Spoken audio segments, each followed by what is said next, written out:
Hello everyone, তো আজ আমি তোমাদের সঙ্গে শেয়ার করব চিকেন দিয়ে আলুর কষা। তো তাই জন্য এখানে আমি চিকেনটাকে বেশ ভালো মতো ধুয়ে নিয়েছি, আর এখন আমি চিকেনটাকে ম্যারিনেট করে রাখবো। তো তাই জন্য চিকেনে এখন আমরা দিয়ে নিচ্ছি 2 চামচ আদা আর রসুনের পেস্ট। এখন আমি দিয়ে দিচ্ছি এখানে একটা টমেটো কুচি, আর এখন দিয়ে নিচ্ছি এতে আমি লবণ, হলুদের গুঁড়ো, লঙ্কার গুঁড়ো, আর এতে দিচ্ছি আমি ভাজা মশলা। এরপরে এখানে অল্প পরিমাণ তেল দিয়ে এখন এটাকে বেশ ভালো মতো কিন্তু হাতের সাহায্যে ম্যারিনেট করে নিতে হবে 2 থেকে 3 মিনিট।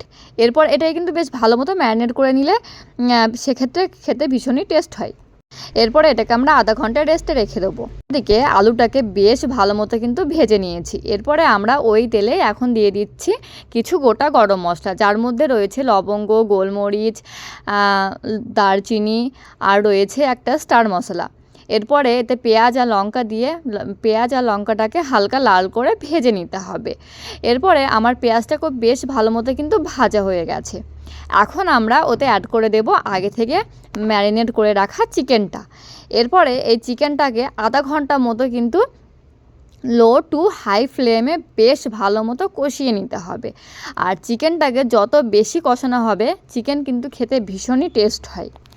আমি কিন্তু আমার এই চিকেনটাকে 1 থেকে 2 ঘন্টা ম্যারিনেট করে রেখেছিলাম। যদি তোমাদের হাতে সময় না থাকে সেক্ষেত্রে কিন্তু 20 থেকে 30 মিনিটও ম্যারিনেট করে রাখা যায়।